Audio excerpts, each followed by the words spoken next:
요한복음 12장 24절 우리 한 목소리로 봉독하겠습니다. 내가 진실로 진실로 너희에게 이르노니 한 알이 미리 땅에 떨어져 죽지 아니하면 하늘 그대로 있고 죽음은 많은 열매를 맺느니라. 아멘.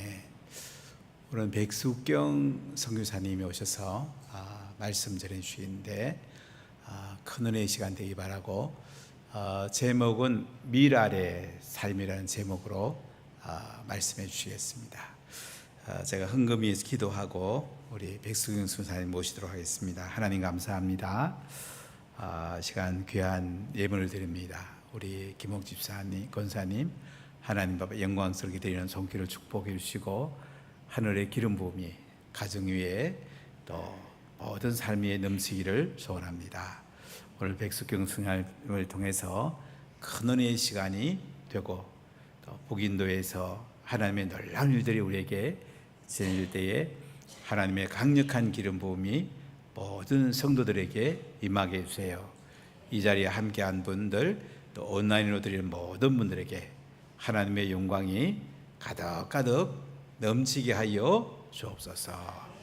예수님 이름으로 기도하옵나이다. 아멘.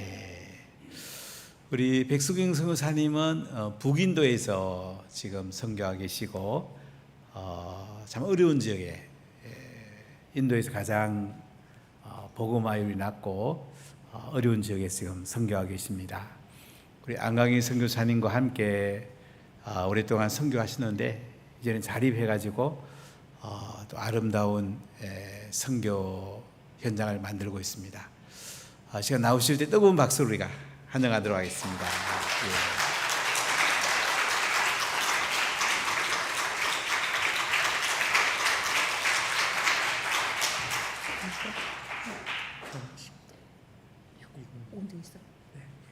할렐루야. 예, 제가 이진아 자매님 결혼식 때 그때 방문해서 우리 안한드 목사님과 함께 선교 보고를 드렸던 기억이 있습니다. 오랜만에 친정교회와 같은, 또 제가 저희 부모님이 경상도 출신이셔가지고 피가 통하는 이 경상도에 오니까 제 고향에 온 것 같습니다. 제가 여러 교회를 다녔지만 의식주를 책임져주는 운하교회는 유일한 것 같습니다. 오늘 목사님께서 정말 맛있는 음식을 사주셨고 또 숙소도 제공해 주셨고 이렇게 옷까지 주셨습니다. 하나님의 사역자로 사는 사람은 하나님께서 모든 걸 책임지시겠다고 말씀하셨거든요. 제가 인도 나갈 때쯤에 하나님께서 주셨던 말씀 중에 하나가 마태복음 6장 31절의 말씀인가요? 너희는 먼저 그 나라와 그 의를 구하라. 그리하면 모든 것을 더하시리라.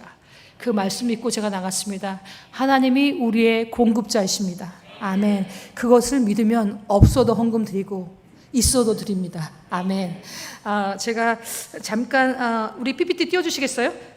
제가 인도에서 코로나가 터지면서 비자도 끝났고 해서 나왔고요. 그리고 다시 들어갈 수 없었어요. 한동안은. 왜냐하면 인도 정부가 모든 비자를 닫았기 때문에. 그래서 한국 선교훈련원에서 경력 선교사 훈련을 받으면서 제가 남태국을 가려고 했었는데 하나님께서 다시 인도로 들어가라는 마음을 주셔서 다시 순종해서 들어가게 됐습니다. 사실은 제가 처음 우리 여기 찬양 드렸던 소룡자매 같은 그렇게 날씬하고 어여쁜 나이에 인도를 떠날 때에는 못 모르고 갔기 때문에 그냥 갔는데, 다시 12년 사역한 인도 땅을 다시 들어가라고 할 때에는 고민이 좀 됐어요.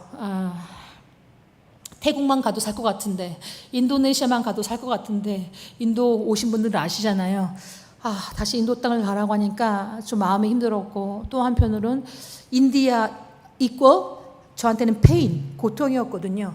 뭐냐면 배신이 있었고 제 삶과 제 집과 캘리포니아에 있는 제 집과 제 미국의 직장과 차와 제 가재도구와 저의 금은 보화를 다 팔아서 인도에 드렸습니다. 그래서 저를 위해서 못 남겨주지 않았던 그 인도가 저를 배신해 올 때 참 그 당하는 배신은 말로 할 수 없었습니다. 근데 그런 인도를 다시 들어가라고 하시니까 눈물이 났어요. 근데 순종해서 다시 들어갔습니다. 그리고 다시 가장 복음화되지 않은 북인도 지역은 복음화율이 0%예요. 사실은 0.1%, 뭐 1% 미만이라고 하는데 그냥 가도 십자가 하나가 보이지 않아요. 그리고 이제 뭐 교회가 없으니 목사도 없고 목사가 없으니 신자도 없고 그렇습니다. 근데 그런 지역에 가서 다시 복음을 가가호 방문하면서 전도하는, 그러니까 다시 그냥 신입 선교사, 초임 선교사처럼 다시 선교 사역을 일으켜야 되는 그런 상황이었습니다. 근데 가장 복음화되지 않았고, 제가 어떤 미개척 종족 마을에 들어갔는데 너 예수님을 아니? 그랬더니 그 형제가 하는 말이 나는 모르는데 우리 아버지는 그가 어디 사는 줄 알 거야. 우리 아버지한테 물어봐. 이러는 거예요. 그러니까 예수님이 그냥 누군 사람 이름인 줄 아는 거예요. 그 정도로 기독교가 아예 전혀 들어가지 않은 그런 지역에서 들어가서 사역을 하려니 얼마나 어려움들이 많았겠습니까? 왜 이게 안 넘어가죠, 목사님? 네, 그래서 그런 지역에서 복음을 전할 때 뭐 어떤 사람들은 의자를 들고 달려들어가지고 우리를 때리려고도 하고, 또 어떤 사람은 침을 뱉기도 하고, 뭐 여러 가지 일들이 많았습니다. 이걸 눌러야 돼요. 네.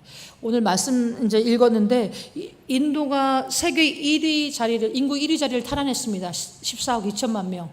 공식적으로. 비공식적이면 더 많을 것 같아요. 왜냐하면 여자아이들을 태어나면은 출생신고를 안 하니까요. 그래서 중국을 넘어 이제 1위가 됐고요. 저게 그냥 보통 인도 시장의 모습입니다. 특히 저게 남인도에서 찍은 모양인데, 날씨가 너무 더우니까 6시 반 정도 되면 사람들이 이제 마트에 가서, 시장에 가서 음식을 사다가 이제 음식을 해 먹거든요. 저렇게. 그리고 지금 회기도 인구 1위의 나라가 인도가 됐습니다. 3억 명의 무슬림이 살고 있습니다. 우리가 무슬림 인구 하면은 서남아시아, 중동을 생각하는데 그렇지 않습니다. 사실은 세계 최대의 무슬림 지역은 서남아시아입니다. 사우스 아시아. 1위가 인도네시아였었는데요. 인도가 지금 기하급수적으로 늘어나고 있기 때문에 3억 명이 됐고요. 원래는 파키스탄, 방글라데시가 인도하고 한 나라였기 때문에 그 인구를 합치면 거의 6억 명에 달하는 무슬림의 인구가 사실 인도에 살고 있는 것입니다. 그래서 인도를 빼놓고는 세계 선교의 완성을 말할 수가 없습니다. 그래서 이제 지리적으로도 그래요. 서브컨티넨탈이라고 해서 북쪽으로는 스탄 하나는 나라, 파키스탄, 아프가니스탄, 우즈베키스탄, 키르기스탄, 이렇게 스탄 나라들이 열리고, 중앙아시아창, 오른쪽으로는 불교권, 태국, 미얀마, 부탄, 이런 나라들이 열리고, 또 왼쪽으로는 아프리카 창이 열려요. 중동 지역들. 그렇기 때문에 선교학자들이 인도에 집중하는 이유가 바로 그렇습니다. 그리고 저기 뭐 차가 너무 작아 보이죠?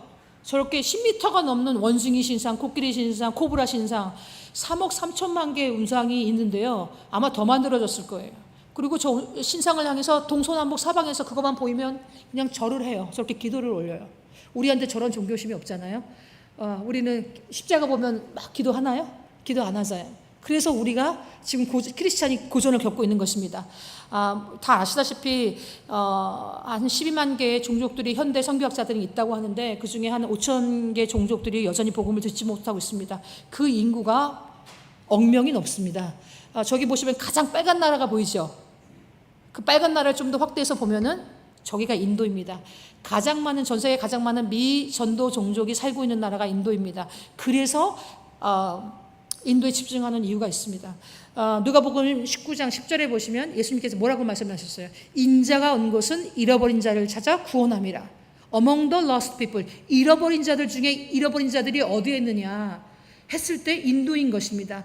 그러니까 우리가 이름만 들어도 아는 그 멕시코, 뭐 스페인, 이런 기독교, 크리스찬의 백그라운드를 갖고 있는, 그러니까 천주교지만 그 크리스찬의 백그라운드를 갖고 있는 나라에 지리적으로 가깝다는 이유로 계속 갈 것인가, 아니면 복음을 듣지 못한 나라들에 집중해서 우리가 갈 것인가. 우리가 단기팀을 보낼 때, 선교의 자원을 흘려보낼 때 교회가 생각을 해야 됩니다.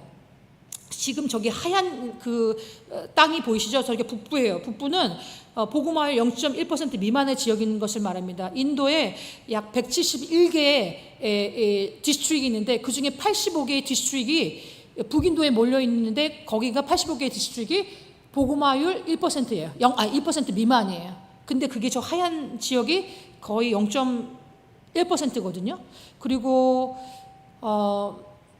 전 세계 미동 종족의 인구의 75%가 인도에 있습니다. 제가 지금 동그라미 쳐놓은 데가 제가 지금 집중적으로 사역하고 있는 곳인데요. 델리에서 차량으로 5시간 반, 비행기로는 30분 떨어져 있습니다. 델리, 펀잡, 하리야나, 우트라칸, 히말차 프라데시, 자무 앤 캐시미어, 펀잡과 맞닿아 있는, 네팔과 맞닿아 있는 지역들입니다. 가도 교회가 보이지 않습니다. 지금 자세히 보시면 중부부터 시작해서 북부 지역은 다 하얗죠. 좀 높다 하는 데가 뭐 0.6% 아니면 0.16%, 저 펀잡만 예외적으로 1.2%의 기독교율을 보이고 있습니다. 저기는 주술과 블랙 매직 이런 것들이 정말 흥흥하는 그 귀신의 역사가 너무 강한 곳인데요. 제가 관여한 곳에 하나님의 은혜가 더하다고 펀잡은 지금 하나님의 역사가 많이 일어나는 지역입니다. 제가 지금 어디에 있느냐, 저 펀잡과 하얀색, 오른쪽 하얀색 하리야나주의 바로 경계주에 있습니다. 거기에서 지금 제가 센터를 마련해서 사역을 하고 있습니다. 2010년 7월에 제가 인도에 들어가서 2021년 7월까지 약 12년을 인도에서 제가 갭과 함께 안강희 목사님과 함께 사역을 하다가 이런저런 이유로 독립사역을 하게 됐습니다. 그때 당시 복음화율 1% 미만의 미개척 종족, 인도에 있는 천여 개의 미개척 종족을 다 개척을 했습니다. 그리고 이제는 무교회 지역, 교회가 없는 지역을 대상으로 해서 사역을 했고요.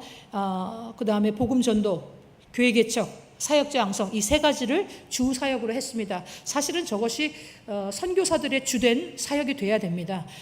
근데 저 사역은 직접적으로 가서 복음을 전해야 되는 사역이기 때문에 위험이 많고 돈도 많이 들어갑니다. 왜냐하면 거리가 미개척 종족이 내가 사는 동네, 내가 사는 이 부산에 있으면 좋은데 그렇지가 않거든요. 그들이 있는 곳으로 19시간씩 비파정도를 달려야 되니 편도 가요.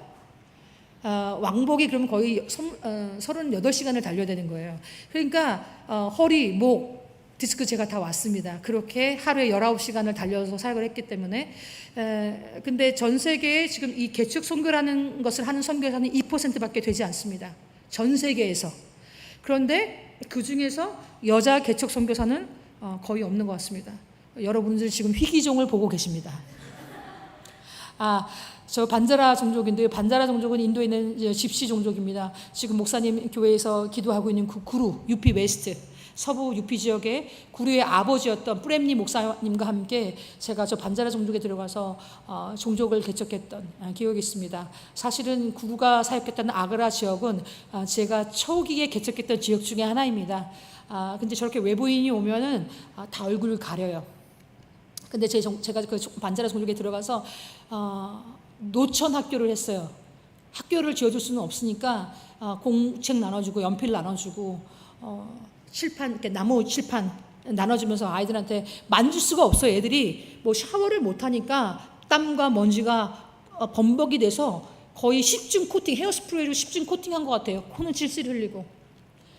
근데 저렇게 아이들에 가서 이제 제가 그 마을 종족장을 만나서 너희들이 이렇게 집시처럼 떠나다니면 애들이 미래가 없다. 정착을 해야 된다. 그리고 아이들 교육시켜야 된다. 설득을 했어요. 그래서 저희들을 받아들였고 이제는 저를 보면 저 얼굴을 이렇게 보여주기 시작했습니다.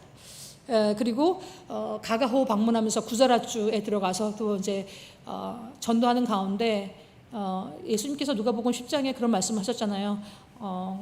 주님께서 친히 가려하는 동네를 제자들 70명을 미리 앞서 보내서 복음을 전했다고. 그리고 그곳에서 이제 복음을 전하고 그들이 주는 것을 먹고 마시며 병낫기를 기도하라고 했을 때 제가 저 아주머니한테 이 가정의 기도 제목이 뭡니까 이렇게 물어봤을 때 얘기를 하는 거예요. 그러는 가운데 치유함이 있었고 저 집이 이제 가정으로 교회로 계속되는 그런 역사들이 있었고 또 구자라주에 한 교회 단계팀이 왔는데 우리는 그냥 복음을 전하는데 성경 말씀을 전하는데 저 릴리 아줌마가 쓰러진 거예요. 그러니까 목사님과 우리 권사님과 집사님들이 그냥 같이 그런 것을 처음 보신 거예요. 그래서 이제 기도하는 가운데 저 릴리 아줌마가 회복이 됐어요. 귀신이 떠나가면서 지금은 7년째 구자라주 우리 아메다바드 교회의 집사님이 돼가지고 중풍병 걸린 남편과 딸을 데리고 나오고 있습니다. 그리고 안드라프라데시에서 전도하는 중에 19살 자매가 그냥 쓰러지더니 눈이 돌아가더니 쓰러지더니 뭐 혀가 막 14층까지 빠지고 저 자매가 어떻게 시집을 갈 수 있겠어요. 근데 저는 장로교 출신이었고 사실은 제 경험과 뭐 지식과 이성과 합리로 이렇게 성령 받는 거라든가 방언 받는 거 이런 거를 별로 원치 않았어요. 근데 하나님께서 성령께서 자기 백성을 구원하시고자 성령께서 하시는 역사들을 제가 막을 수가 없더라고요. 막아서도 안 되고. 그래서 인도 곳곳에서 전국을 다닐 때 저런 일들이 일어났고, 지금 제가 있는 하리아나주에 우리 저 자매 며느리예요. 스카프를 쓴 자매가 귀신 들려 있었었는데 복음을 전하는 가운데 취함을 받고 시어머니와 아들 소누 형제가 온 가족이 예수님을 믿고, 소누 형제는 지금 복음 전도자의 삶을 살고 있습니다. 젖소 키우면서 여전히. 예, 그리고 이제 하리아나주에 미개척 종족이, 저희가 복음을 전하고자 했던 그 미개척 종족이 살고 있다는 것을 저희가 이제 확인하고 저 마을을 찾아가는데, 보시면 뭐 비포장 도로고 뭐 표지판도 하나도 없어요. 그래서 가면서 그냥 길을 물어서 가는데 그러니까 낮 3시가 됐는데도 그 마을을 가는 길을 찾을 수가 없었고, 막 배에서는 꼬르륵 소리가 나고, 마을 이름은 꼬르르고, 이거 뭔 좋아하냐 그러면서 다시 돌아갈까 엄청 고민하다 끝까지 가자 해서 충성해서 갔더니, 저 빨간 옷 입은 아줌마가 저 집의 주인인데 외국인을 태어나서 처음 본 거예요. 저는 인도에서 백인이에요. 황인종이 아니에요. 그러니까 얘네들이 막 다 온 사람, 마을 사람들이 오니까 뭐 인도 집이 방이 좁잖아요. 허접하고. 근데 다 들어갈 수가 없으니까 그냥 마당에서 저렇게 그 뭐라고 그러죠? 뭐 이렇게 깔고 있는 거, 이렇게 그물 같은 거, 네트, 거기에 다 앉아가지고 제가 복음 전하고, 뭐 몽석 깔았으니까 뭐 해요? 제 간증하고 예수님 얘기해주고 예수님 믿겠느냐 했더니 다 믿겠다고 영접하는 장면. 그래서 인도 역사상 꼬르 마을에 최초의 가정교회가 세워졌습니다. 할렐루야. 그리고 가는 곳마다 저렇게 복음을 전했을 때 저기 보면 소룡자매 같은 제 모습이 보이죠. 다리도 엄청 얇고. 30대 때예요. 30대 때. 39에 제가 선교사로 나갔고 지금은 50이 넘었습니다. 이제는 아줌마의 몸매로 되어가고 있는데, 지금 유피주 서부 우리 구루 목사가 있던 지역하고 좀 가깝습니다. 저희가 거기 가서 사역 초기 때 이제 벽돌 공장에 들어가서 노동자들을 대상으로서 복음 전했고요. 그리고 이제 여기 구자라주였는데 청년들이 복음을 전하는데 무릎을 꿇고 가슴에 손을 놓고 눈물을 흘리면서 영접하는 거예요. 저런 새벽 예술 같은 청년들이 어렵다고 하는 인도, 구자라주, 펀잡주가 아니고 구자라주예요. 저 구자라주는 지금 모디 총리, 인도의 모디 총리가 그 힌두 극우주의자거든요.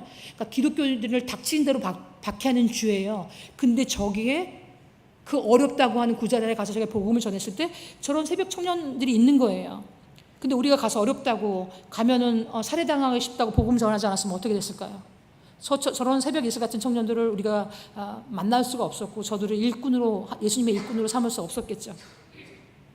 뭐 델리, 여기 뭐 안드라프라데시, 남녀노소 할 것 없이 저렇게 복음을 전했을 때 사람들이 다 영접하는 거예요. 제가 어려울 때마다 영접하는 장면들을 찍어놓은 사전들을 제가 다시 봐요. 그것이 선교사의 영광이고 면류관이고 기쁨이 되었기 때문에. 그리고 이제 복음을 전하다가 전국에 이제 자매들 다 모아서 인도의 배꼽이라 하는 마디아프라데시의 보팔에 제가 모아놓고 자매들을 이제 사역자 양성 훈련을 했어요. 그리고 저들을 다 흩어서 보내서 각 주에서 여성 사역자들이 저렇게 전도지 쪽복음 하나 들고 전도하기 시작했고, 우트라칸주, 지금 제가 사역하고 있는 그 북부 지역에서 또 일어났고, 또 라자스탄주에서도 일어났고, 마지막에는 제자들의 발을 시키고 파송했고, 저 자매가 우는 거예요. 우는 이유는 문자적으로는 이제 예수님의 복음을 들었지만 불가초 천민, 언터처블, 카스트에서도 불가초 천민들은 그러니까 살이 닿기만 해도 영적으로 육적으로 오염된다고 생각해요. 그래서 서로 상정하지 않아요. 서로 먹지 않아요. 대화하지 않아요. 같은 테이블에 앉지를 않아요. 근데 백이 같은 여자가 종이 하는 일을 하니, 저 사람들 발 한 번만 씻으면 꾸정물이 엄청나요. 근데 그 일을 하니 문자적으로 알았던 예수님의 사랑을 저들이 경험하니까 저렇게 울고, 또 훈련했던 사역자들이 이제 이 지역에 이 종족이 있다, 이 지역에 이 종족이 있다, 누가 갈래? 손 드는 거예요. 가겠다고 하는 우리 그 훈련받은 훈련생을 이제 다 파송하는 거예요. 그리고 파송해서 뭐 했냐?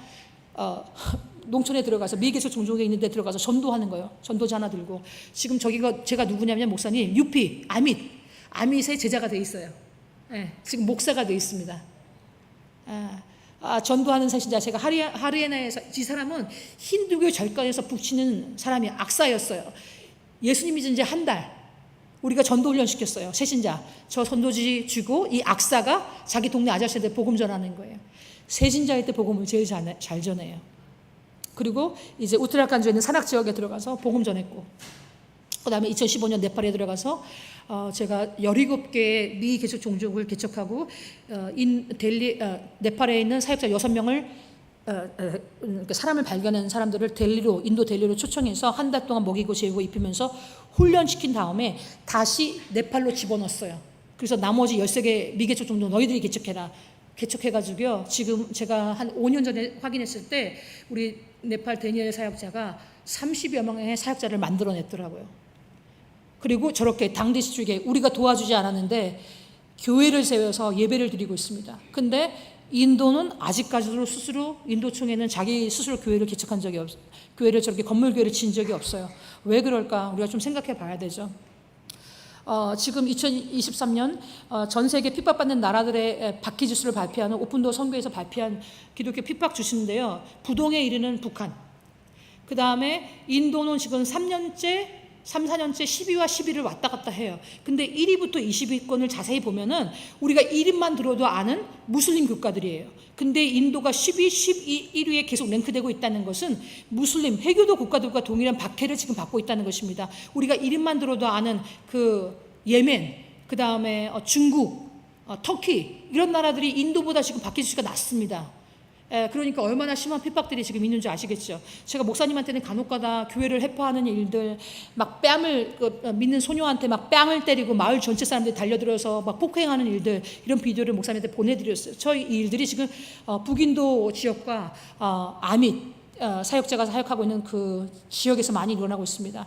제가 이제 2011년 7월에는 갭과 단체를 떠나서 제가 지금 복음화되지 않은 북인도 지역을 아예 들어가서 새로운 지역에서 다시 가가호 방문하면서 전도하고 그 다음에 신자들을 만들어내고 사역자들을 양성하는 일들을 하고 있는데요. 똑같이 전에 했던 일 플러스 지금은 뭐를 하고 있느냐, 제가 미개척 종족에 들어가서 신자들을 만들어내고 그 다음에 구역장으로 만들고 가정교회 리더로 만들고 복음 전도자까지 만들었어요. 근데 그 사람들을 이형국 목사님과 같은 우리 부목사님과 같은 목사님으로는 만들지 못했어요. 마지막 단계가 남아있기 때문에 이 사람들을 신학교 보내서 지금 미국에 온라인으로 신학교 목사 과정 시키고 있습니다. 그리고 선교 사명으로서의 뱀 사역을 하고 있습니다. 왜? 재정적으로 자립하지 않으면 자치와 자전 자주 없습니다. 왜? 운하교회 목사님한테 돈을 받는데 어떻게 자기의 의견을 떳떳하게 말할 수 있겠어요? 재정적인 독립 없이는 자기네 스스로 인도계를 이끌어가지 못합니다. 그래서 선교사들은 언제든지 죽거나 추방당하거나 뭐 여러 가지 이유로 선교지를 떠날 수 있습니다. 그렇다고 한다면 우리가 계속 돈을 주어서 그 사람들을 사역하게 한다면 어떻게 될까요? 선교사가 떠나는 순간 그들의 사역은 다 무너져요. 아니면 다른 또 선교단대를 계속 점핑어라운드 돌아다니면서 구걸하면서 그렇게 기독교 직업을 가진 직업자로 살아요. 사명자로 사는 것이 아니라. 그래서 저는 우리 사역자들을 자립시켜야겠다라는 생각을 지금 하고 그 일들을 하고 있습니다. 제가 다시 들어간 지역은 판추클라라는 지역이에요. 근데 제가 저 지역을 들어가려고 했던 이유는 북인도 전체 사역을 아우를 수 있는 요충지였어요. 그래서 기도하는 가운데 저 지역을 타겟으로서 기도하고 있었었는데 참 놀라운 것은 제가 들어가기 전에 이미 하나님께서 일하고 계시더라고요. 한 자매가 우리 사역자가 사역하고 있는 히말차 프라데시 심나 지역에 와서 우리 사역자를 만나게 된 거예요. 그래서 우리 사역자들을 통해서 복음을 증거받았고 우리 사역자가 준 그 쪽복음지를 가지고 저 심장병을 앓고 있는 오빠한테 가서 복음을 전하고 또 우리 사역자들은 그들을 위해서 금식 기도를 했어요. 합심 기도하는 가운데 저 손들고 있는 아저씨가 심장병을 앓고 있어가지고 죽어가고 있었어요. 일상생활도 못 했어요. 그런데 살아난 거예요. 하나님이 살려주셨어요. 그래서 그것이 큰 간증이 돼서 저 가정 자기 집을 교회로 만들어버렸어요. 그리고 저 사람이 일도 하게 됐어요. 직업을 갖고. 그리고 우리가 이제 가서 말씀으로 격려하는 장면이에요. 저 흰 와이셔츠 입은 아저씨가 저 가정교회 목사가 된 거죠. 그리고 이제는 가정교회를 넘어서 저희가 가족교회로 가고 있습니다. 그 이유는 뭐냐면 가정교회는 여러분들이 말하는 구역교회가 구역장 모임과 같아요. 한 3-4 가정이 함께 모여서 기도하고 찬양하고 예배드리는 모임인데 왜 우리가 지금 저 가족교회는 한 가족이 저렇게 자기 집에서 예배드리는 거예요. 그 이유는 뭐냐? 여러분들이 코로나 전염병을 경험하셨잖아요. 정부에 의해서 공권력에 의해서 건물교회로 모이지 못하는 그런 일들을 여러분들이 경험하셨잖아요. 여러분들이 그것을 이제 영적으로 캐치하셔야 됩니다. 적그리스도의 때가 오면은 건물교회로 못 모입니다. 유튜브로 예배 송출도 못합니다. 우리도 어쩌면 지하교회처럼, 중국의 지하교회처럼 문을 닫아놓고 빛이 나가지 않게 하면서 자기 집에서 예배 드려야 될 때가 옵니다. 근데 유료한 찬양팀과 목사님의 유료한 그 설교를 듣다가 그래서 맨날 그냥 수동적으로 받아만 먹는 성도로 살다가 예배가 폐쇄가 될 때 과연 여러분들이 살아남을 수 있을까? 영적인 일도로 가정의 예배자로 살아남을 수 있을까? 그것을 제가 생각하게 됐어요. 인도도 코로나 시대 때 정부가 못 모이게 했어요. 그래서 제가 생각하면 이런 팬데믹 또 온다. 그리고 적그리스도 시대 때에는 가정에서 모여야 된다. 아버지가 목사가 되고 가족들이 가족 예배, 가족 교회로 서야 된다. 그래야지만 우리가 배교하지 않는다. 마지막 때에는 구원받는 자의 수가 적다고 그랬잖아요. 그 이유가 뭘까? 666의 마크를 받지 않으면 우리가 생활이 못하잖아요. 우리 이미 문재인 정부 시대 때 경험했잖아요. 백신 안 맞으면 어떻게 했어요? 그 임신부들 임신을 해서 의료적인 문제 때문에 백신을 맞을 수가 없는 상황이었음에도 불구하고 백신 맞지 않았다고 어떻게 했어요? 강제로 백신 맞추려고 했고 정부가 안 맞은 게 아니라 못 맞았는데 어떻게 했어요? 이마트에도 못 가겠잖아요. 장을 못 보겠잖아요. 매매를 못 하게 한 거예요. 여러분 그것을 아셔야 됩니다. 그런 때 또 옵니다. 그럼 우리가 어떻게 해야 될까? 여러분 한 사람 한 사람이 예배자로 서야 됩니다. 또 저렇게 집에서 모이는 가정에서 아이들이 너무 많았어요. 그래서 TV를 하나 사주고 제가 미국에 있는 이제 어떤 목사님과 연결해서 줌으로 영어 교실을 해요. 그리고 마지막에는 복음을 전해요. 저 영어 교실에는 성도들의 아이들, 믿지 않는 이웃들 아이들 다 올 수 있어요. 그래서 무료로 영어 교실을 저렇게 각 교회마다 지금 제가 저렇게 셋업해주고 있고요. 네팔에 우리 사역자한테도 그렇게 했습니다. 그리고 이제 전도자의 발걸음, 복음의 신을 신고 산을 넘는 그 형제들의 발걸음이 얼마나 아름답냐고 시편 기자가 말씀했었잖아요. 저희들이 이제 제가 개척 선교라는 선교사니까 복음을 듣지 못한 그 종족을 찾아서 우리 제자들과 함께 가는데 배낭에 뭐 든 거 없어요. 쪽복음지, 전도지 가득, 그 다음에 기디온 성경 번역기에서 무료로 나눠주는 신약 성경 그거 잔뜩 메고 선물 좀 사가지고 가는 거예요. 근데 저게 해발 몇천 미터예요, 여러분. 제 나이에 산을 타는 건 쉽지 않습니다. 근데 내가 가지 아니하면 전하들도 안 가기 때문에 제가 같이 가지는 거예요. 그래서 뒤에서 저 그림자가 저예요, 사실은. 그리고 갔더니 산악 지역에 우리 저 가운데 양복 입고 있는 사람이 경찰이었어요. 근데 경찰들이 하도 뇌물을 많이 받으니까 이 형제가 거기에 회의를 느끼고 경찰을 그만두고 복음 전도자로 살아요. 그리고 이제 자기 집에서 이렇게 예배를 드려요. 그리고 이제 파드 종족에 저한테 모자도 씌워주고 이렇게 스카프도 매주고 그래서 각 지역마다 저렇게 지금 히마찰 프라데시 산악 지역에 교회가 개척이 됐습니다. 여기는 아까 그 심나교회 지금 저게 집이에요. 그리고 거실이에요. 그냥 다 의자를 놓으면 많이 못 앉으니까 목사님 다 밀어가지고 거실에서 한 60명 막 빼곡히 앉으면 60명이에요. 미어 터져요. 근데 돈이 없으니까 교회를 지을 수가 없어요. 근데 저는 가정교회는 지어주지 않아요. 각 집에서 모여라. 초대교회처럼. 두아리아의 집에서, 고넬료의 집에서, 간수장의 집에서 모였던 것처럼 집에서 모여라. 왜? 건물교회 나중에 못 모입니다. 그 대신 센터교회는 지어야 되죠. 왜냐하면 훈련소로 사니까. 이게 지금 제가 살고 있는 집이에요. 2층짜리 집을 얻었어요. 독채로. 양쪽에 그냥 집에 다닥다닥 붙어있는 벽과 벽이 붙어있는 집이에요. 근데 저 거실을 우리 이제 지금 목사님 저게 개척된 지 한 4개월 반 된 교회예요. 근데 거실에 앉을 수가 없어요. 그리고 저 아이들 뭐 안다고 저렇게 열심히 기도하겠어요. 근데 얼마나 이쁜지 몰라요. 그리고 이제 우리가 인도는 성경을 나눠줘도 글자를 못 읽는 사람이 전 국민의 50%가 글자를 못 읽어요.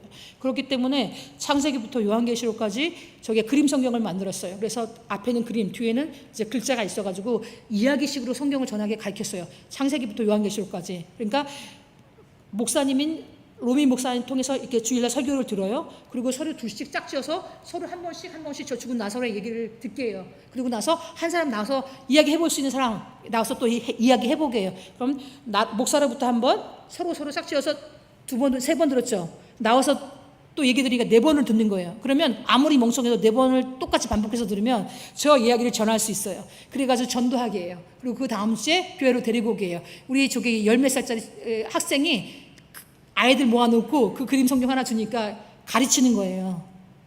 그리고 쟤네들이 또 친구들을 막 데리고 와요. 아무 때나 우리 집에 쳐들어와요. 그리고 예배를 드리는 중에 그냥 예배 드리는데 새신자 가족이 나왔었는데 아주머니가 눈이 돌아가더니 막 뻗는 거예요. 아, 또 귀신들이 드러났구나. 그래가지고 또 로미 전도사하고 우리 훈련받은 묵계시 사역자가 같이 기도하고 또 새신자인 우리 교회 판치클라 성도들이 다 함께 합심 기도하는 가운데 저 아줌마가 자유케 됐어요. 할렐루야.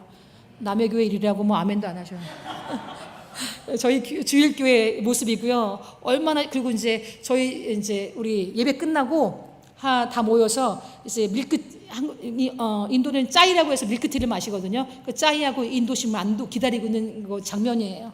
그리고 이제 아이들, 인도는 애들이 방학을 해도 갈 데가 없어요.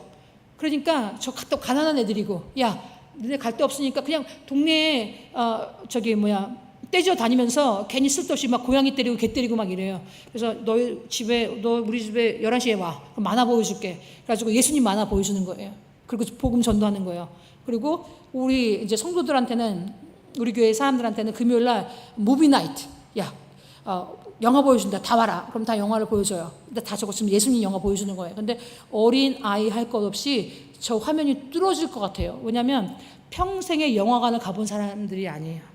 그리고 영화표를 사서 영화를 볼 수 있는 형편도 아니에요.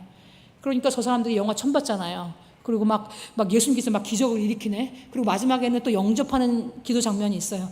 저렇게 해서 모든 방법을 동원해서 전도하고 있습니다. 여러분 저들 같이 전도하고 계세요? 그리고 이제 아이들이 오면 그냥 보내지 않아요. 우리 집에 오는 사람들은 그냥 가는 법이 없어. 제가 왜? 예수님께서 요한복음에 보시면 이런 말씀이 있더라고요. 내 전에 오는 자는 영의 양식을 먹고 들어가고 나가며 생명의 꼴을 받는다는, 꼴을 먹는다는 말씀이 있거든요. 그래서 우리 교회에 오면 생명의 말씀을 듣고 나갈 때는 육의 양식을 주는 거예요. 저거 150원, 200원밖에 안 해요. 오레오, 미니 오레오 요만한 거. 애들 주면 얼마나 좋아하는지 몰라요. 저거 먹으러도 와요. 그리고 청소년들, 평생에 기타가 어떻게 생겼는지도 구경도 못하는 청소년들이에요. 고등학생들. 근데 그리고 인도는 카스트 제도니까요. 세습된 가난이에요. 조상 대대로. 근데 그 카스트 신분 제도 때문에 그 가난에서 탈피할 수가 없어요. 그래서 내가 쟤네들한테 기타를 가르쳐야겠다. 그러면 나중에 악사가 돼서 아니면 뮤지션이 돼서 먹고라도 살겠지. 그래서 기타를 샀어요. 기타를 2대를 사가지고 지금 가르쳐주고 있는 거예요. 저 지금 가르쳐주고 있는 우리 수라지 형제는 우리가 부목사, 주니어 패스터로 지금 제가 데리고 살면서 목사로 키우려고 지금 그렇게 하고 있습니다. 그리고 제가 이제 4월 17일부터 한 달 동안 복음 전도자 훈련을 우리 집에서 15명을 먹이고 재우고 입히면서 했어요. 그러는 가운데 이제 아침, 점심, 저녁을 다 좀 도와줘야 될 자매가 필요해서 소개를 받아서 저 자매가 왔는데 그냥 계속 우리가 예배만 드리면 쓰러지는 거예요. 왜 저러나? 그리고 얼굴은 항상 어두워. 봤더니 이 자매가 귀신이 들려 있는 거예요. 근데 우리가 또 예배 드리는데 부엌에서 막 카레는 펄펄 끓고 있는데 이 자매가 쓰러진 거예요. 귀신 들려가지고. 근데 그걸 우리 루치 사모가 발견해가지고 일단 위험하니까 거실을 끌고 나왔어요. 그리고 우리 훈련생들한테 5명한테 너희들은 보혈 찬양을 불러. 5명은 말씀을 읽어. 5명은 나와 함께 기도하자. 막 기도하는 가운데 저 딸아 자매가 귀신에서 노인받았어요. 아멘. 그리고 얼마나 밝게 웃는지. 그리고 사마리아 여인이 됐어요. 저 술중독 남편과 저렇게 말 안 듣는 나이대에 3명의 아들을 이끌고 교회로 나와요. 그리고 우리 교인의 70%는 저 자매가 다 전도해서 데리고 나오는 거예요. 할렐루야. 그리고 저 고등학생 아들은 예수가 우리 엄마를 살렸다고.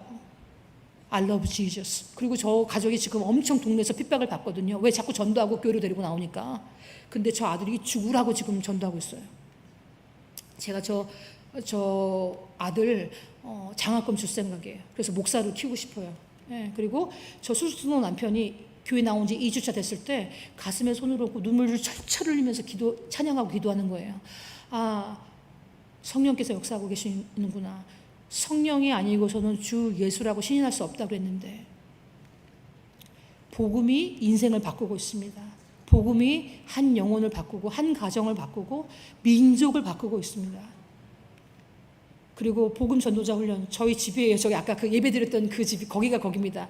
지금 집에서 우리의 사역자, 제가 4대, 우리 4가정이 같이 살아요. 우리 제자들 함께 공동체 생활해요.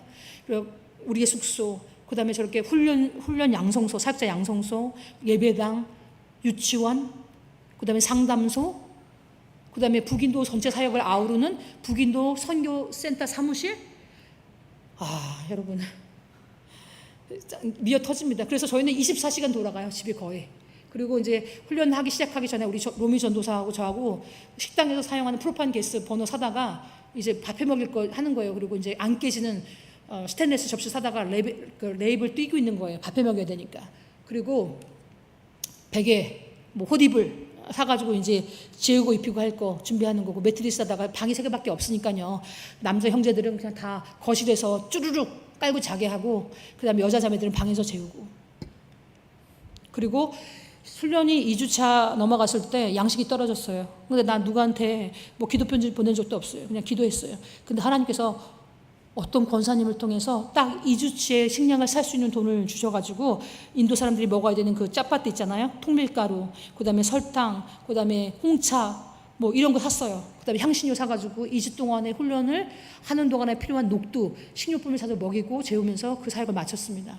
그리고 우리 아까 그 럭키 사역자, 파하드 종족의 럭키 사역자, 농부예요. 근데 이제 경찰 그만두고 농부를 하면서 자기가 그 산악 지역을 다니면서 복음을 전해요. 근데 우리가 월요일부터 금요일까지는 훈련을 하고 토요일 날에는 다 사역지를 보내요. 왜? 저들이 다 복음 전도자가 돼서 자기가 개척한 교회에서 담임을 하고 있어요. 신학교는 졸업하지 않았지만. 그래서 복음을 자기네 이제 주일날 예배 드리고 다시 내려올 때 자기가 농사 지은 것을 저렇게 막 한 보따리를 갖고 왔어요. 자기는 우리가 북인도 선교센터를 짓기 위해서 우리가 훈련생들과 함께 기도하고 있었거든요. 근데 자기는 드릴 돈이 없다고. 그렇지만 자기 농사 드린 거 이거밖에 드릴 게 없다고 갖고 왔는데, 제가 봤을 때는 제일 아름다운 헌금이었어요. 그리고 그것을 이제 우리 형제들한테 나눠줘가지고, 인도는 남자들이 가부장적인 그 옛날에 한국 같아요. 어디 들어가면 뭐 떨어진다고 절대 부엌에 안 들어가요. 그런데 우리 사역자들이 훈련을 받으면서 삶이 변하고 저렇게 야채를 다 넣고 자기들이 음식을 해서 여자들은 다 자매들 다 누워있고 방에서 쉬고 그런 일들이 일어났습니다.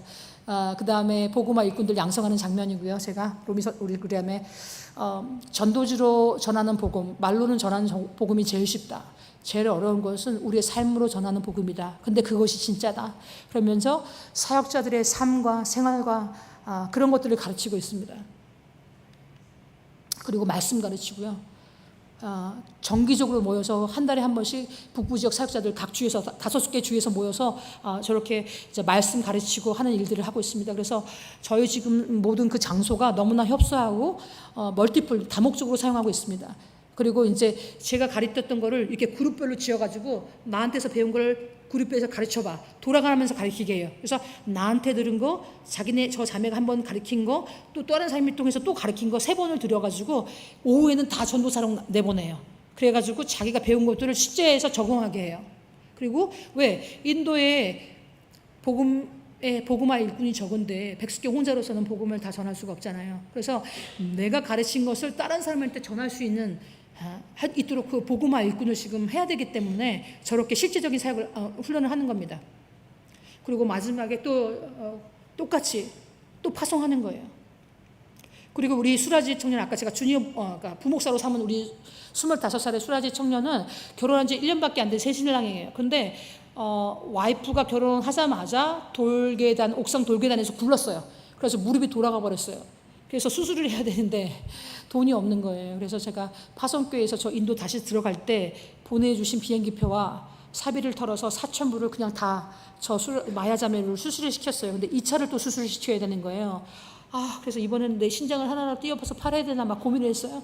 근데 저 수라지 형제가 무슨 훈련 중에 감동을 받았는지, 자기가 형제가 코로나 이후에 실직이 돼가지고 직업이 없었어요. 근데 가장인데 이 생활이 안 되니까 소액 융자를 받은 거예요. 개인 대출을. 근데 그 대출금, 우리 돈으로는 얼마 안 되지만 그 소액 융자 받은 대출금 전부와 자기의 통장에 있는 동전까지 다 털어가지고 갖고 온 거예요. 오퍼링 폰 노스 센터 건축비로 수라지 마야 이렇게 적어가지고. 근데 제가 그 형편을 알기 때문에 받을 수가 없었어요. 근데 너무나 강경해서 제가 받았어요. 그리고 저녁 때 우리 사역자들이 합심해서 기도했어요.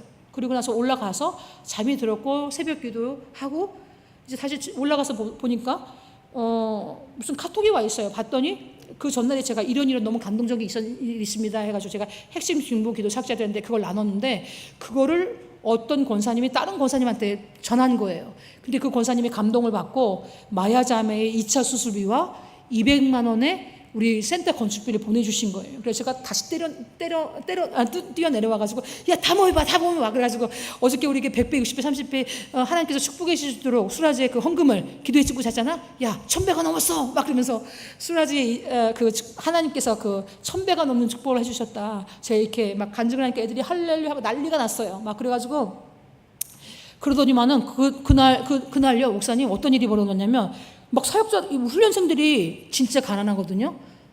근데 막 뭉칫돈을 들고 나타나는 거예요.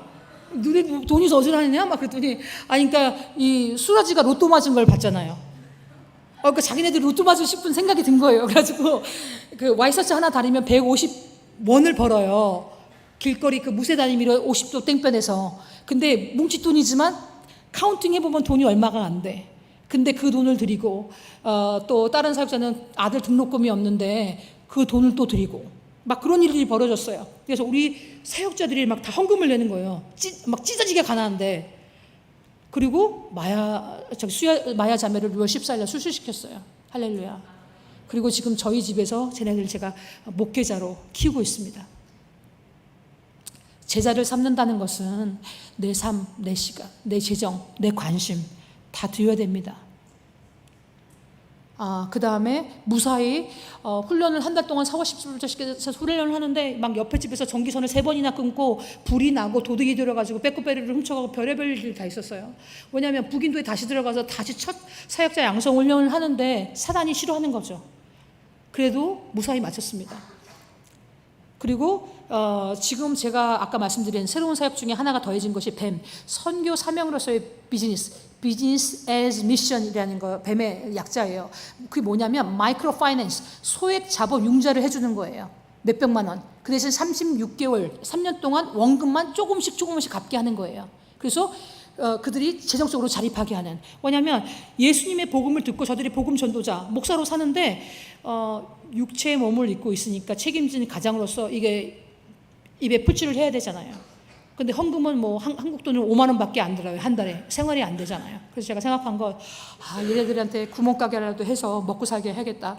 그래서 제가 이제 그것을 기도 제목으로 나눴는데 어떤 집사님이 한 달에 800불, 그러니까 우리나라 돈으로 110만 원씩 1년 동안 지원해 주시겠다고 해서 자본금이 마련된 거예요. 그래서 제가 믿음으로 우리의 갖고 있던 그 예비비까지 다 포함해서 3명을 선정해서 가장 사역 잘하고 있는, 그리고 가장 지금 재정적으로 응급한 사역자한테 해줬어요. 우리 부팬들 아까 신나에서 영어 막 교실하고 있던 그 사역자예요. 그래서 이 부판드라 사역자가 간이 음식점을 개척했어요. 산악지역에. 그래서 와이프가 가족들이 간이 음식점을 하고 우리 부팬드라는 풀타임 사역자로서 목회자의 길을 걸어가고 있어요. 신방 다니고, 왜냐하면 산악지역이니까 하루에 몇 마을을 못 가요. 근데 복음 전도자로, 목사로 그렇게 살고 있고요. 그 다음에 또 2명을 더 선정했어요. 저 앞에 있는 서유들은 정말 그 새마을금고에서 대출하듯이 그 다 절차 밟았어요. 보증인 세우고. 그래서 우리 이제 다 각각 주에 하리나 펀잡, 우리 히마차 프라데시 3명의 주사역자인데, 우리 그 닐말 사역자는 요 오른쪽에 있는 사역자, 안경 쓴 사역자가 닐말 펀잡 주 사역자예요. 안경점을 개업했어요. 그리고 저렇게 시력 검사기 두고 뭐 선글라스 돋보기 두고 저 남동생한테 너는 장사를 해라. 나는 복음을 전할 테니. 그리고 자기는 막 복음 전하러 다니고 교회 담임하고 있고요. 그다음에 우리 문일날 하리에나주의 사역자는 조그만 땅이 있었어요. 근데 거기에다가 예배당을 지은 거예요. 근데 돈이 없으니까 창문도 문도 못 달고 그냥 이게 문도 없어요. 그러니까 예배를만 드리면 힌두 구구주자들이 쳐들어와가지고 그냥 예배를 중에 막 난동을 부리는 거예요. 막 때리고. 그래서 자기는 성전을 완공하고 싶다고 저 흙바닥에서 잤어요. 저거 그나마 지금 제가 시멘트 바르라고 교회 문짝은 제가 사비 털어서 달아줬어요. 근데 이제 계속 저렇게 흙바닥에서 먹고 자고 하니까요. 그랬더니 자기는 교회를 완성하고 싶다 그래서 그렇게 하라고 제가 소액 융자 자금을 해줬는데, 저거는 이제 예배당을 짓는 거기 때문에 속으로는 안 받아도 못 갚아도 그만이다, 제가 그렇게 생각하고 있습니다. 그리고 이제 저희도 저희 집에서 지금 막 여러 가지 멀티플로 사용하고 있기 때문에, 그리고 주거 지역에서 교회를 하다 보니까 막 주변에서 지금 너무나 많은 핍박을 받고 있고 협박을 받고 있어요. 그리고 또 집주인은 집을 팔겠다고 집을 내놨고, 근데 지금 우리의 제자들과 지금 4가정이 함께 살고 있잖아요. 그 인구가 갈 데가 없는 거예요. 그래서 저는 기도하기는 믿음으로 삽을 떠야겠다. 그리고 기도하는 가운데 이제 교회 건축을 시작을 하려고 했는데, 땅을 보러 다니셨는데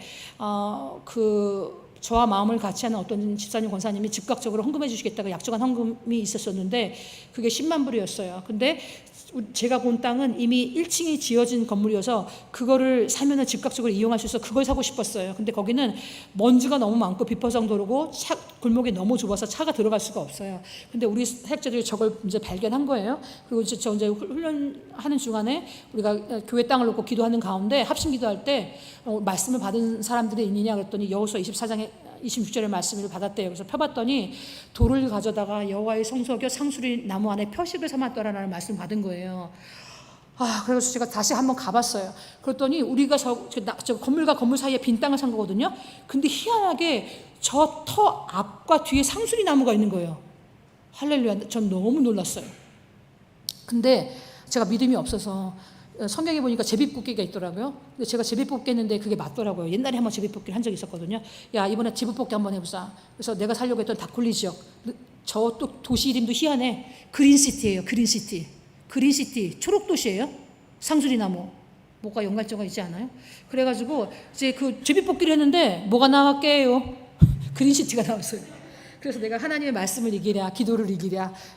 그래서 제가 왜냐면 제 어깨에 모금이 주어져 있잖아요.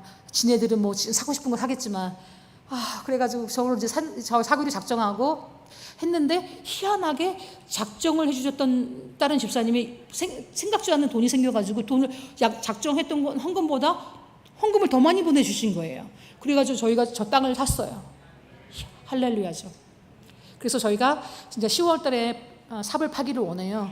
예, 저 땅이에요. 앞뒤로 나무가 있어요. 상수리 나무가. 뒤에는 그래서 제가 반지하 저 상가 교회를 질 생각이에요. 반지하에는 슈퍼마켓을 해서 우리 사역자들이 먹고 사게 할 거예요. 북인도 사역을 위한 재정을 마련하는 사업을 할 거예요. 우리 사역자들이 슈퍼마켓을 하고 싶대요. 야, 다이소를 하자. 그랬더니 우리 사역자들이 슈퍼마켓을 하고 싶대요. 근데 가만히 생각하니까 우리 인도 현지 사역자들이 할 수 있는 역량에서 할 수 있는 걸 해줘야겠더라고요. 그들이 운영해야 되니까. 그래서 알았다.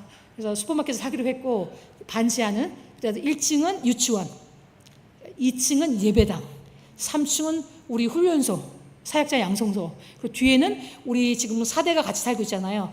4가정이 살 수 있는 1층은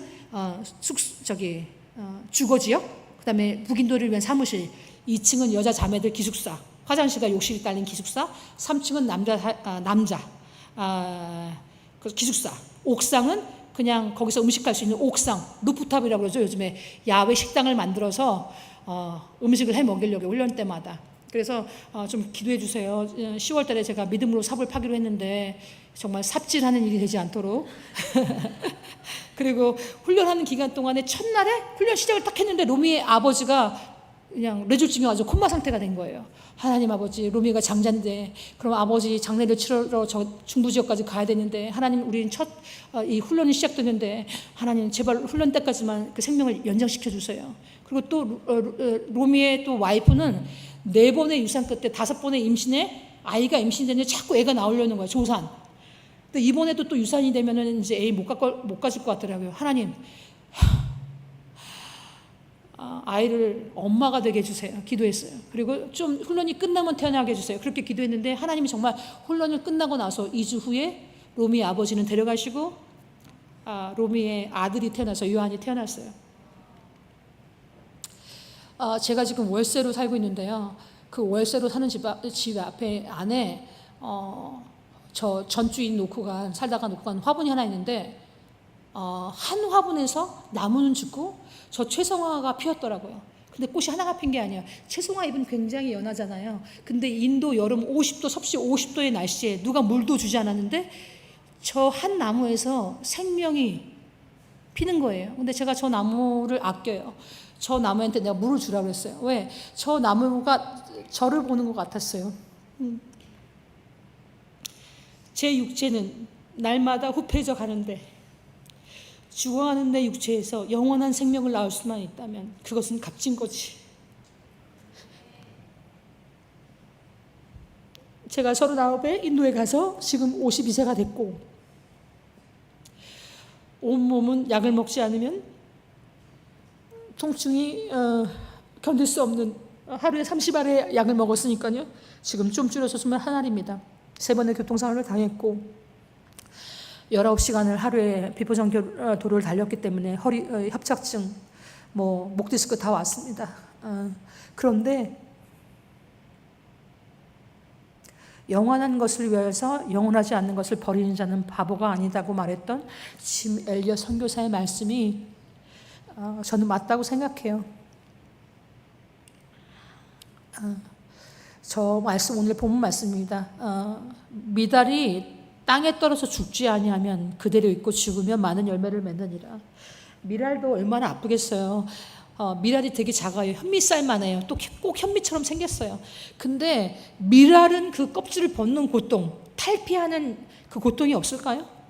그리고 미랄이 껍질이 벗겨지면서 그 미랄의 속에 있는 그 알맹이가 화학적인 분해가, 완전히 분해가 되어야지 거기에서 싹이 움트고 밀이 맺혀지는 거잖아요. 그 고통이 없을까요? 미랄은 있죠. 우리도 마찬가지인 것 같아요. 우리도 내 자신이 죽어지지 아니하면, 하나의 미랄로 죽어지지 아니하면 운하교회가 유지가 안 돼요. 다 다른 생각들을 갖고 있잖아요. 때로는 목사님이나 때로는 장로님이나 권사님에 대한 다른 생각을 갖고 있잖아요. 근데 내가 이 교회를, 예수님의 몸된 교회를 지키는 파수꾼의 역할을 감당하려고 할 때에는 내 생각들, 내 이성들 내려놓아야 되는 거예요. 나를 죽여야 되는 거예요.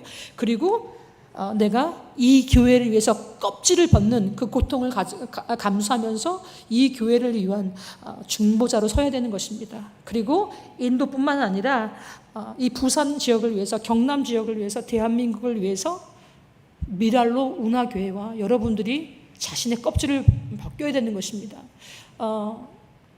애국을 말하고 나라를 말하고 국가관을 말하고 정치를 말하면 왜 교회에서 그런 얘기해? 다 싫어하죠.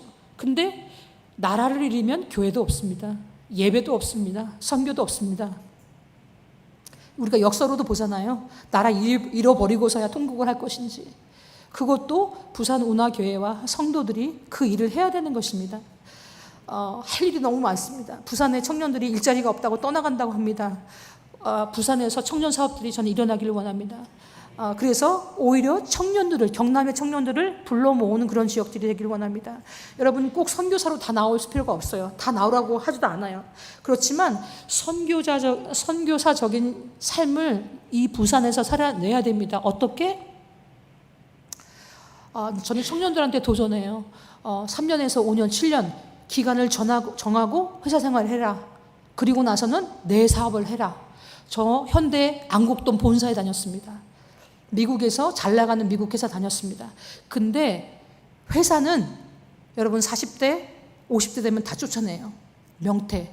그러면 아무리 좋은 대학을 나와도 통닭집 사장이 됩니다.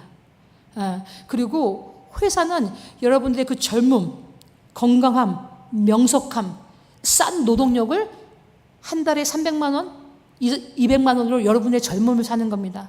파우스트 같아요. 여러분의 젊음을 그 200~300만 원에 목숨 걸지 않기를 바랍니다. 여러분들이 여러분의 재능을 혼자서 또는 같이 팀으로 해서 어떤 사업을 일으키세요. 부산의 청년사업단을. 그래서 그 샘플링을 마련하세요. 그래서 그것을 다른 청년들과 교회에 이양을 하세요. 그리고 선교지에 이양을 하세요. 만약에 여러분들이 카페를 운영하고 있다. 그러면 그 카페에 대해서는 전문가가 됐잖아요. 선교지 인도에 나와서 인도 사역자들이 카페를 해서 비즈니스, 선교적인 사명으로서의 비즈니스를 운영해 나가고 재정을 자립할 수 있도록 그것을 이양해 주세요. 어떻게 카페를 셋업하는지, 어떻게 그것을 운영해 나가는지, 어떻게 커피를 내리는지, 그거 해주면 여러분들이 뱀 사역을 하는 선교사가 되는 거예요. 할 일 너무나 많습니다. 여러분 세계는 넓고 할 일이 많아요. 그리고 선교지들은 더 많은 일꾼들을 필요로 하고 있어요. 근데 다 선교사겠느냐, 다 목사겠느냐? 아니죠. 누군가는 보내고 누군가는 여기서 거기를 왔다 갔다 하면서 사업을 셋업해주는 뱀 선교사로 살면 됩니다. 여러분들 청년들 부산 떠나지 마세요. 제가 다녀봐도 부산 같은 데가 없어요. 부산에 살면 바다가 맨날 보고 맛있는 해산물 맨날 보고 하니까 좋은 걸 모르시는 것 같은데 부산을 지켜야 됩니다. 예. 그리고 부산이 회복돼야 됩니다. 자유우파의 기지로서 자유민주주의 시장경제를 지키는 그런 교회로, 그 운하교회가 또 쓰임받기를 원하고요. 예. 그것에 목숨을 거는 목사님 귀합니다. 우리 목사님 왜 자꾸 교회에서 정치 얘기해? 누구는 하고 싶겠어요? 성도들이 싫어하는 거 알고 성도들이 떠나가는 거 아는데, 근데 그 얘기 하지 않으면 나라가 없어져요. 여러분들, 저는 운하교회가 복음의 전진기지, 민족과 종족의 복음화의 재단이 되는 교회, 그리고 이 나라를 지켜내는 애국교회 되기를 원합니다. 여러분들 저 기도를 해주세요. 저희 사역자와 저희가 건강과 성령 충만을 위해서, 그리고 협력교, 제가 이제 단체를 나오다 보니까 제가 그동안 연결됐던 모든 교회들, 그 다음에 제가 개척했던 교회와 제자들 다 제 단체에 넘겨줬어요. 저는 다시 그냥 초임 선교사가 돼서 백이종군에서 다시 사역을 일으키고 있는 상태거든요. 그래서 협력교회와 또 새로운 동료 교회들이 필요합니다. 또 제가 한국에서 신앙을 한 것이 아니라 미국에서 신앙을 했기 때문에 저는 여기에 동문이 없어요. 근데 한국은 목사님 총신 카리텔이 있더라고요. 그래서 총신을 안 넣으면, 그리고 특히 장로교회는 여자 선교사들은 잘 안 세워요. 이형국 목사님 귀해요. 여자 선교사들한테 이렇게 자리를 내어주시니. 그래서 두 번째, 세 번째는 예수님의 참 제자들이 세워지도록, 왜냐하면 돈 때문에 기독교라는 직업을 가진 사람이 아니라 돈이 아닌 말씀 때문에 예수님의 참 제자의 길을 가는 그런 사람들이 세워지도록, 네 번째, 박해와 핍박을 이길 믿음을 주시도록. 왜냐하면 지금을 복음을 전하면 그냥 때려요. 그리고 막 동네에서 그냥 쫓임을 받고 예배가 막 무너지고 있으니까요. 그 다음에 다섯 번째, 북인도 선교센터. 저희 예배당이 필요한 게 아니에요. 이 북부 지역을 관장할 센터가 필요해요. 그래서 북인도 주변 나라가 어떤 나라들이냐? 파키스탄, 부탄, 네팔, 방글라데시, 이런 나라들이에요. 다 복음화되지 않은 나라들이에요. 이 나라를까지도 국경 접경 지역을 다니면서 복음을 전하기를 원해요. 제가 우리 사역자들, 인도부터 땅끝까지 복음 전해라. 너희들의 사마리아 땅은 어디냐? 그러면 사마리아 땅, 그 파키스탄, 부탄, 네팔, 이런 데가 사마리아 땅이에요. 그런데 복음 전해야 되죠. 그리고 우리 사역자들이 그 땅을 놓고 지금 기도하고 있습니다. 그리고 선교 헌금을 따로 모으고 있어요. 그 가난한 인도 교회가. 헌금 4만 원, 5만 원, 한 달 헌금이 4만 원, 5만 원 나온 교회가. 근데 얼마를 드리는 건 중요하지 않죠. 왜? 그들이 갖고 있는 전부를 드렸기 때문에. 아까 수라지처럼 자기가 갖고 있는 전부를 드렸잖아요. 우리한테 전부를 드릴 수 있는 믿음이 있습니까? 왜 인도에 저렇게 미국의 뉴스에 날만한 표적과 기사를 하나님께서 일으키고 계실까? 왜일까? 제가 생각해 봤어요. 첫 번째는 자기 백성을 구원하고자 하는 하나님의 열심이, 그 3억 3천만 개의 우상 가운데 내가 참신이다, 아들아 딸들아 돌아와라. 그래서 그것을 보여주지 않으면 돌아오지 않을 만큼 완악하기 때문에. 두 번째는 1세기적인 순종을 저들이 하고 있기 때문에. 우리 사역자들 유일한 아들이야. 대학 졸업하고 이제 돈 벌어와서 가족을 먹여 살릴 그것만 부모들이 기대하고 있었는데, 얘가 예수님을 믿더니 복음 전도로 살겠다고 그냥 1리터짜리 빈 콜라병에다가 물 채워가지고, 그것도 석회질 그득한 인도 수돗물에다가 쪼리 하나 싣고 복음 전도 하나 듣고 전도자로 사는 거예요. 그래서 부모들한테 내쫓김을 받아요. 우리가 북인도 사역자들처럼 그런 순종을 우리가 드리고 있나? 1세기적인 순종을 드리는 자에게 하나님께서 1세기적인 기적과 표적으로 여러분의 삶 가운데 반응하십니다. 또 한 가지, 그 히브리서에 이런 말이 있더라고요. 피 흘림이 없이는 죄사함이 없다고. 여러분, 희생과 대가를 치르지 않으면 영광이 없습니다. 천국의 영광이 없습니다. 하나님, 제가 또 이제 기도하는 것은 70명의 건축자들을 주시도록 기도하고 있는데, 이유는 뭐냐면 지금 당장 반지와 슈퍼마켓을 할 자리와 1층 그 예배당을 지금 저희가 당장 필요한데요. 왜냐하면 쫓겨나기 지금 직전이기 때문에. 그런데 그것만 일단 짓는 데에는 7만 불이 들어간대요. 한국 돈은 한 8천 불이에요. 그리고 전체를 다 수속까지 다 짓는데 한 20만 불이 들어간대요. 2억 6천 정도가 들어요. 그런데 하나님, 이제 교회들이 어려우니까 진짜 미국과 한국 교회들 지금 돌아다니고 있는데 아직 교회에서 헌금을 해주신다는 교회가 하나도 안 나타났어요. 교회로는 청년 2명이 500만 원을 드리겠다고 헌신했더라고요. 청년이. 그래서 제가 그 500만 원 약전 헌금 받고 믿음으로 10월에 샵을 뛰기로 작정을 했습니다. 제가 약간 불도저 같아요. 그래서 7만 불이니까 한 명이 1,000불씩, 그러니까 한국 돈으로 130만 원이에요. 그 70명의 건축자가 세워지면 7만 불이 채워지겠더라고요. 그래서 1,000만 원씩은 못하지만 1인당 100만 원 정도는 할 수 있겠지. 그래서 제가 하나님, 70명의 믿음의 건축자들을 붙여주세요. 그래서 예배당 지어질 수 있도록 해주세요. 제가 좀 기도하고 있습니다. 여러분 그 위를 위해서 기도해 주시고, 또 운하교회가 북인도에 새로운 그런 일들을 감당하는 교회가 될 수 있도록 종잣돈을 심어주시길 강구합니다.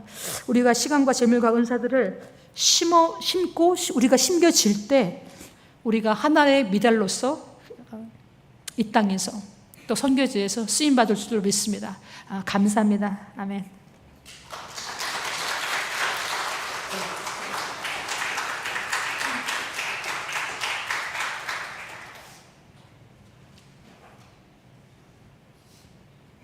예, 감사합니다. 오늘 특히 청년들에게 잘 들을 수 있도록 해주셔서 감사하고, 우리 기도합시다. 우리 백숙경 선교사님 같이 현장에서 직접 뛰면서 전도하고 제자하는 분이 많지 않습니다. 제가 선교지를 정말 많이 다녀봤잖아요. 많지 않습니다. 북인도 가장 어려운 지역 중에 하나인데 잘 선교센터가 지어지고 또 지하들이 잘 세워져서 우리 백숙인 선교사님 북인도 6개 주에 또 하나님의 아름다운 지하들이 세워지고 하나님의 큰 역사가 있도록 우리가 기도하고, 또 기도하면 하나님이 하시니까요. 또 하나님이 일하시니까 저에게도 시드머니 조금은 또 종잣돈을 좀 드려야 되지 않을까 지금 생각하는데, 우리가 한번 아멘한 사람 좀 드리시고 네, 감사합니다. 아멘에 있어 감사하고, 우리가 어쨌든 간에 백성인 승하님 위해서 우리가 한번 깊이 기도하고, 건강이 또 좋지 않아서 건강을 위해서 많이 기도해 주시면 좋겠어요. 그리고 이제 이 마음이 우리 오이코스 작정하는 대로 연결되면 좋겠어요. 근데 사실은 인도에서 하는 것만큼 하면 한국 안 될 수가 없어요. 하면 되는데 우리가 안 하는 거예요, 사실은. 우리 할 수 있도록 그렇게 한번 우리가 주님을 세움으로 한번 기도합시다. 주여, 주여, 주여, 아버지, 주여 기름을 부으세요. 주여 기름을 부으세요. 주여 성령을 부으시고 하나님의 놀라운 역사하심과